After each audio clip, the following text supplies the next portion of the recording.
Assalamualaikum warahmatullahi wabarakatuh. Perkenalkan, saya Azidia, mahasiswi semester 1 Prodi Akuntansi dari Universitas Muhammadiyah Riau. Di video kali ini, kami akan membahas laporan keuangan PT Bluebird Tbk untuk memenuhi ujian akhir semester dari dosen pengampu Ibu Evi Marlina, SEMAK. Assalamualaikum warahmatullahi wabarakatuh.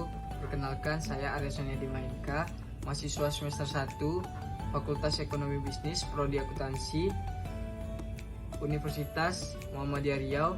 Di video kali ini kami akan membahas analisis laporan keuangan PT Bluebird Tbk untuk memenuhi ujian akhir semester dari dosen pengampu Ibu Evi Marlina, SEMAK. Bluebird merupakan perusahaan transportasi yang beroperasi di Jakarta dan beberapa kota besar di Indonesia. Pada awal berdirinya pada tahun 1972, armada yang dimiliki oleh perusahaan ini hanya berjumlah 25 taksi. Nyonya Mutiara Djoyo Kosonotono sebagai pendiri dulunya terinspirasi oleh dongeng dari Eropa tentang harapan dan doa seorang gadis untuk mendapatkan kebahagiaan yang akhirnya terkabul berkat kebaikan seekor burung biru. Bluebird dicikal bakali oleh perusahaan Golden Bird yang kemudian dikenal sebagai Chandra Taksi.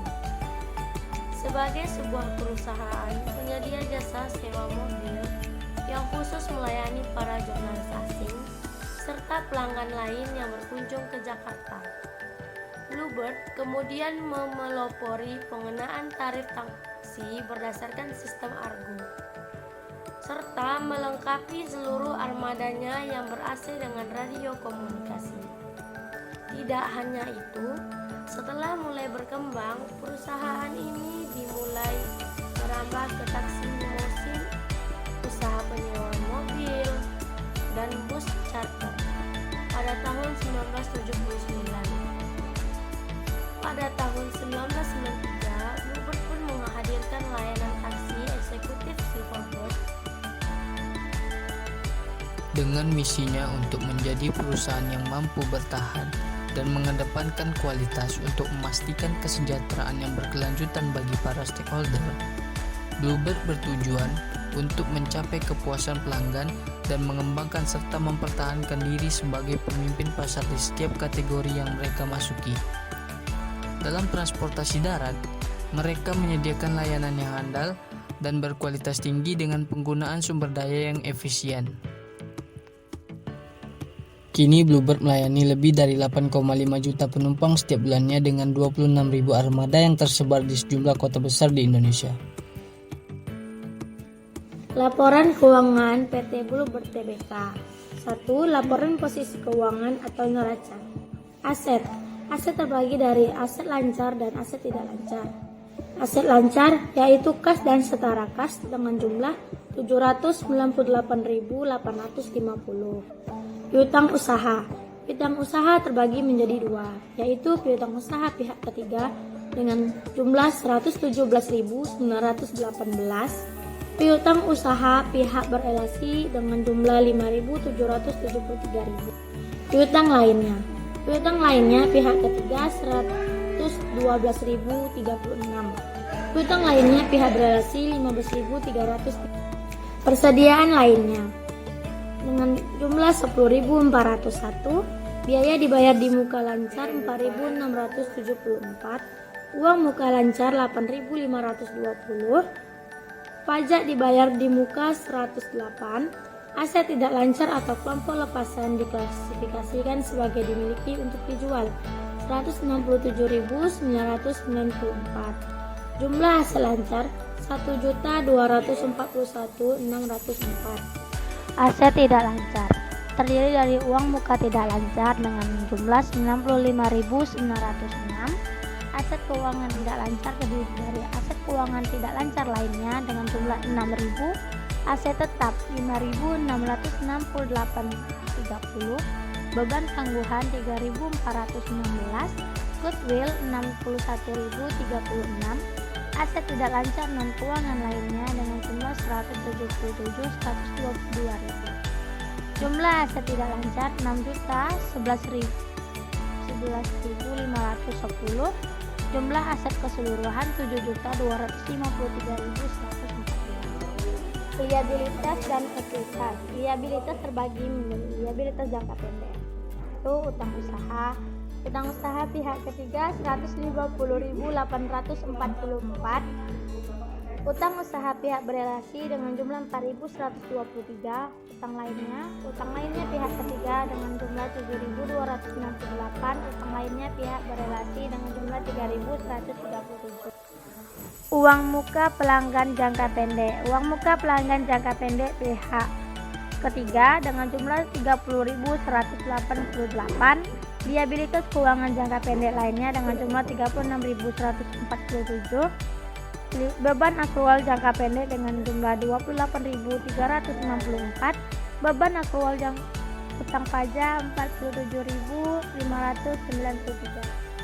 Selanjutnya, laporan laba rugi dan penghasilan komprehensif lain PT Bluebird Tbk pada tahun 2020. Pada tahun 2020 ini, PT Bluebird Tbk mencatatkan jumlah rugi komprehensif sebesar 172.579 dalam jutaan rupiah, yang dimana ini menurun dari total jumlah laba rugi komprehensif pada tahun 2019. Jumlah laba rugi komprehensif didapat dari jumlah laba bruto sebesar 334.511 dikurang beban umum dan beban penjualan, ditambah pendapatan keuangan, dikurang beban keuangan, ditambah keuntungan dan kerugian, selisih kurs mata uang asing, ditambah pendapatan lainnya, dikurangi beban lainnya, dapat jumlah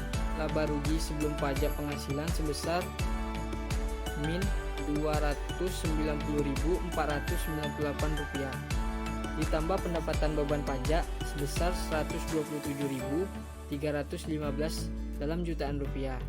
Laba rugi dari operasi yang dilanjutkan sebesar Rp163.183 dalam jutaan rupiah, dan didapat jumlah laba rugi tahun berjalan sebesar Rp163.183 dalam jutaan rupiah. Selanjutnya ditambah rugi pendapatan komprehensif lainnya atas pengukuran kembali kewajiban manfaat pasti setelah pajak sebesar Rp9.396 dalam jutaan rupiah, maka didapat jumlah laba rugi komprehensif sebesar Rp172.579 dalam jutaan rupiah.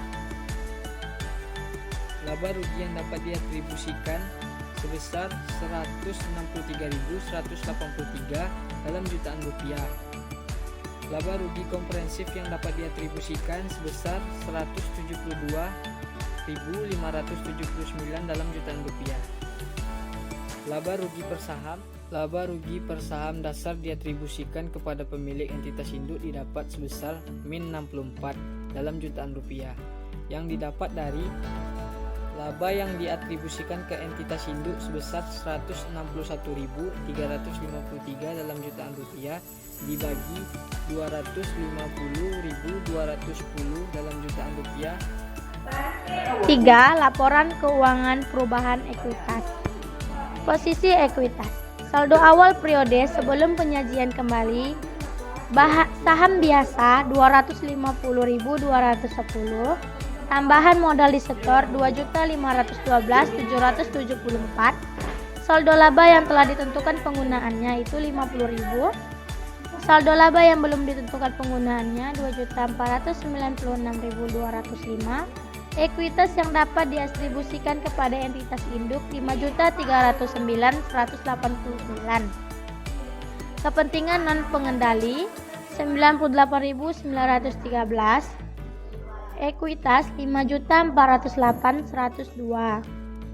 Posisi ekuitas awal periode saham biasa 250.210, tambahan modal disetor 2.512.774, saldo laba yang telah ditentukan penggunaannya 50.000, saldo laba yang belum ditentukan penggunaannya 2.496.205, ekuitas yang dapat didistribusikan kepada entitas induk 5.309.189, kepentingan non pengendali 98.913, equity 5.408.102. Dijumlahkan ternyata rugi di saldo laba yang belum ditentukan penggunaannya 161.353, di ekuitas yang dapat didistribusikan kepada entitas induk 161.353, kepentingan non pengendali 1.830, ekuitas 163.183. Pendapatan komprehensif lainnya di saldo laba yang belum ditentukan penggunaannya 9.388, ekuitas yang dapat didistribusikan kepada entitas induk 9.388, kepentingan non pengendali 8, ekuitas 9.396.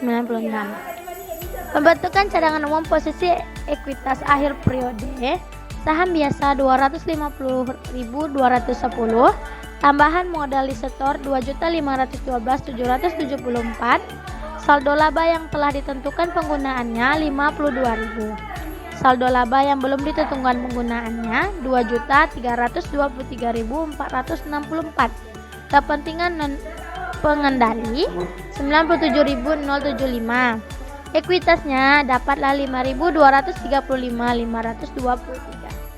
Laporan arus kas dari aktivitas operasi.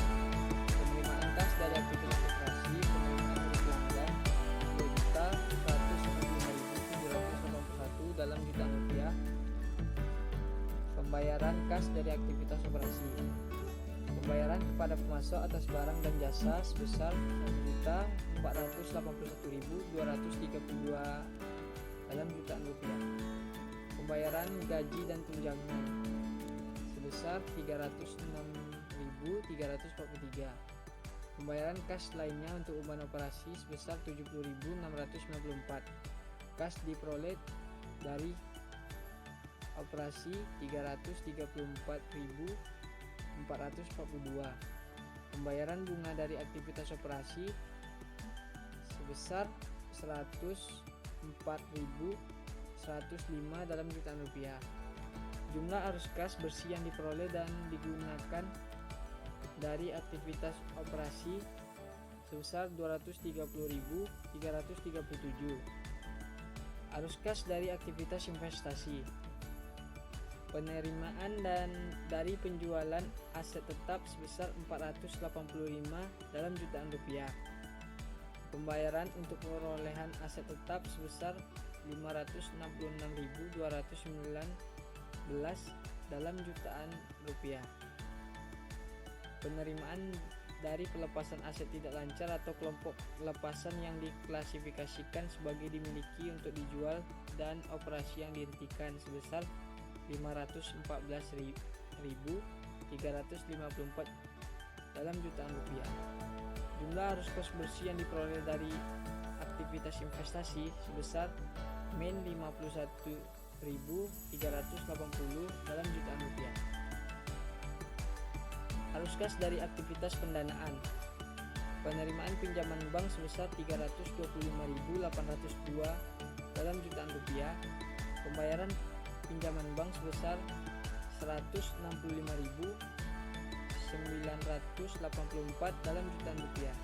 Pembayaran liabilitas sewa pembiayaan sebesar 2.872. Jumlah arus kas bersih yang diperoleh dari aktivitas pendanaan sebesar 156.946 dalam jutaan rupiah.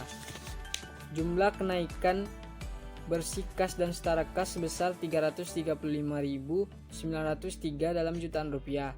Kas dan setara kas arus kas awal periode sebesar 462.947.